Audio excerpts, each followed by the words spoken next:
आज आप press club में पहुंचे हो हाँ। और आप आज का आपका आने का कारण क्या है? मेरा कारण ये है कि अभी ये जो वार चल रहा है ईरान, इस्राइल, अमेरिका, इनके कारण जो दुनिया में प्रभाव पड़ रहा है, जो कार्बन डाइऑक्साइड निकल रही है, जितना ये गुबार निकल रहा है, ये इस नेचर के लिए, पृथ्वी के लिए बहुत हानिकारक है।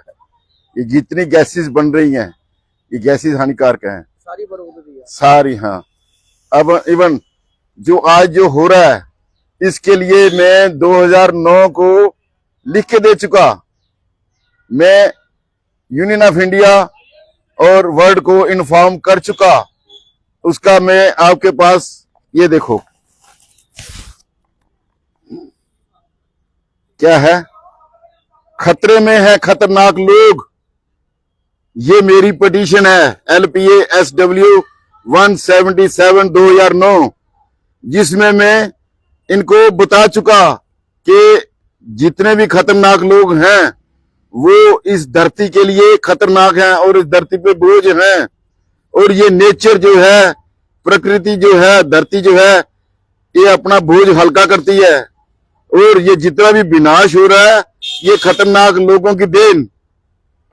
जो लोग एटॉमिक एनर्जी, न्यूक्लियर एनर्जी, ये इंसान को खत्म करने के लिए इस्तेमाल कर रहे हैं, तो ये खतरनाक नहीं तो और क्या है। ये लिखा हुआ है, अपराधी को नहीं बख्शती प्रकृति। अब अपराधी बन गए। आप देखो जिन कंट्रियों के ये लीडर लोगों को मरवा रहे हैं, वो अपराधी बन गए। नेचर की नजरों में अपराधी, जो लोग मर गए उनकी नजरों में अपराधी, और कानून की नजरों में भी अपराधी। अब ट्रंप की क्या हालत है? ਤੁਹਾਨੂੰ ਕੀ ਲੱਗਦਾ ਜਿੱਦਾਂ ईरान जंग चलती पई है हाँ। ट्रंप ਦੇ ਨਾਲ अमेरिका ਦੇ ਨਾਲ हाँ। ਕੀ ਆਪਣੇ ਭਾਰਤ ਨੂੰ ਵੀ कोई खतरा हो सकता है? जम्मू कश्मीर ਚ बिल्कुल बिल्कुल बिल्कुल, ये भी खतरे के ढेर पे बैठा है इंडिया। क्यों? हमारे श्रीमान जी यहाँ से इसराइल गए और इसराइल जाने के कारण इराक से इन्होंने दुश्मनी मोल ले ली। ईरान से दुश्मनी मोल ले ली। अभी उन्होंने इनको मैसेज भेजा है, तो उसका क्या मतलब है? हम लोगों को भी खतरा है, इंडिया को खतरा है। क्यों? इनको कोई जरूरत नहीं थी उधर जाने की, जब ये देश हम शांतिपूर्वक मतलब चलते हैं। हमारा नेशन जो है peaceful nation of the world. हम शुरू से, ये गांधी साहब ने क्या बोला, अहिंसा, जिसको राष्ट्रपिता मानते हैं, उन्होंने क्या बोला, अहिंसा। हिंसा के पुजारी नहीं। यहां तक महात्मा गौतम बुद्ध ने इसी धरती पे धर्म, इसी क्या धर्म अपना फैलाया, अहिंसा परमो धर्म। ठीक है, आप जहां भी जाते हो नाम तो लेते हो गांधी का, नाम तो लेते हो महात्मा गौतम बुद्ध का, लेकिन अपने आप को क्या बताते हो? अपने आप को हिंसक। आप पूरे वर्ल्ड में 77 नेशन जो है, मैक्सिमम उनसे मुस्लिम नेशन है, जिनको आप इस देश से 10 लाख गाय काट के डेली उनके लिए बीफ का प्रयोजन कर रहे हो, बीफ उनके लिए उपलब्ध करा रहे हो इस देश से। तो ये सबसे बड़ा पाप। गीता में नहीं लिखा गया कि आप एक इंडिया में, भारत की भूमि में गाय काटो। अभी अभी हरियाणा ने बैन इंपोज किया। हरियाणा, जिस कुरुक्षेत्र में, जिस स्टेट, जिस धरती से भगवान कृष्ण ने उपदेश दिया गीता का, पाप भूमि से भारी, वही स्टेट ने आज पहला कदम उठाया। उन्होंने बैन किया कि गौ जो माता है, भी मानते हैं जितना भी पाप हो रहा है गौ माता के वध के लिए हो रहा है, वध से हो रहा है। अभी तमिलनाडु में ट्रकों के ट्रक 200-300 ट्रक भर के जा रहे हैं स्लॉटर हाउस। तो क्या प्राइम मिनिस्टर नहीं जानते?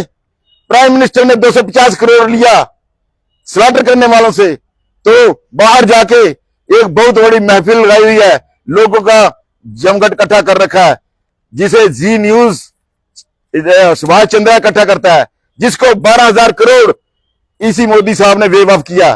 किस बेस पे? कौन सी इंडस्ट्री है सुभाष चंद्र बोस की? सुभाष चंद्र जो है जी न्यूज वाला, उसकी कोई इंडस्ट्री है जिसके नाम पे उसको वेव ऑफ किया? जी न्यूज, उसके ना, उसमें जी न्यूज, मैं नाम लूंगा, मेरे खिलाफ कार्रवाई करो, मैं सुप्रीम कोर्ट में इसका जवाब दूंगा। क्या 12,000 करोड़ ये करप्शन नहीं? अभी सुप्रीम कोर्ट ने बोला सुओ मोटो एक्शन एक बुक पे, तो मैं कहता हूं मेरा केस जो है इसमें प्रूव कर रखा है जुडिशरी जो करप्ट है। जुडिशरी ने मेरा केस 38 साल हो गए जिसमें मैं अनकंडीशनल अपोलॉजी लाया हूं। ये बताओ, ये बताना चाहता हूं मैं चीफ जस्टिस ऑफ इंडिया। देखो ध्यान से, ये आपकी जुडिशरी के कारनामे। डायरेक्टर जनरल ये क्या है? ये on behalf of union of India RC Agrawal IPS DG और अपना जीवन राम, ये दोनों इसमें अनकंडीशनल अपोलॉजी फाइल कर चुके।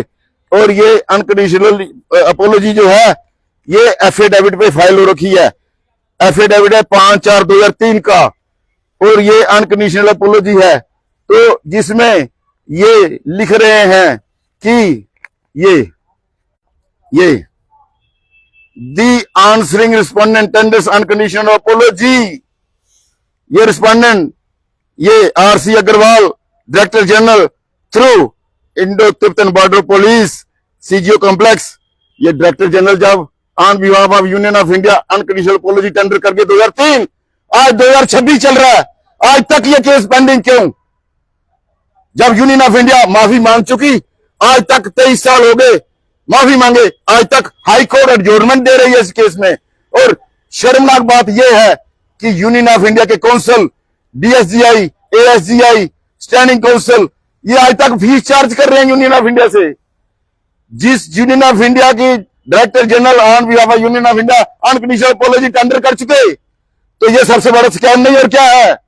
मैंने 19 तारीख चीफ जस्टिस साहब जीएन के हाईकोर्ट बताया कि ये सबसे बड़ा स्कैम क्यों?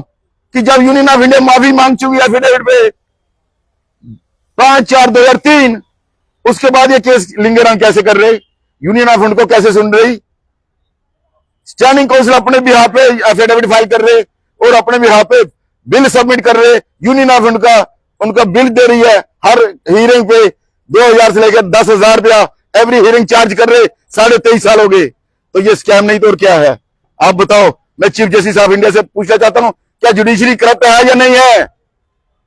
क्या जवाब है आपके पास? मैं कहता हूं जुडिशरी करप्ट है। मेरा केस 300 करोड़ सालाना बचत दे रखी है, केस अज तक निपटता क्यों नहीं पाया? इसीलिए नहीं निपट रहा कि जुडिशरी करप्ट है। जुडिशरी के जजेस कैसे इसमें ऑर्डर पास कर रहे जब यूनियन ऑफ इंडिया माफी मांग चुकी, और उसके बाद ये केस पेंडिंग कैसे 23 साल से? जितने अर्थक्वेक हो रहे हैं, जितने डिजास्टर हो रहे हैं, क्लाउड बर्स्ट, ये सब इसी केस में हो रहे हैं। और अभी मैं बताया आपको, ये जो विनाश हो रहा है, ये जितना विनाश हो रहा है एज पर दिस केस, अभी ये मैं आपको एक सुप्रीम कोर्ट की ये जस्टिस बीवी नागरत्ना की चेतावनी बता रहा हूं।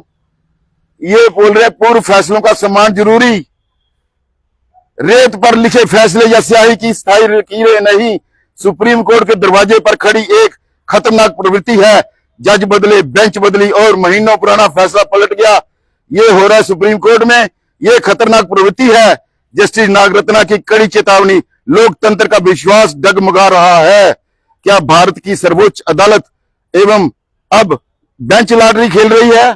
तो ये तो हालत है जब एक सुप्रीम कोर्ट की जज खुद बोल रही है तो आप यार्ड पे दबाव क्यों ला रहे? कैसे ला रहे? आप ओपन पब्लिक के बीच इस केस की लाइव टेलीकास्ट कराओ।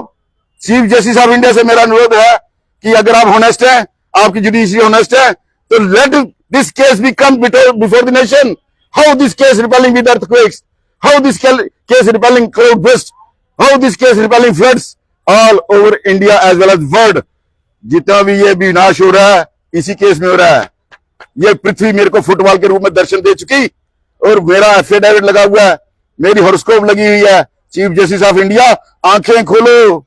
चीफ जस्टिस जीएन के हाईकोर्ट, आंखें खोलो। आपको इसमें विनाश जितना भी दिखाई नहीं दिखाई दे रहा। पहले 2025 का विनाश, 2018 का विनाश, 2014 का विनाश, 2001 का अर्थक्वेक, सब आपके पास ऑन रिकॉर्ड है, सब आपके पास ऑन रिकॉर्ड है।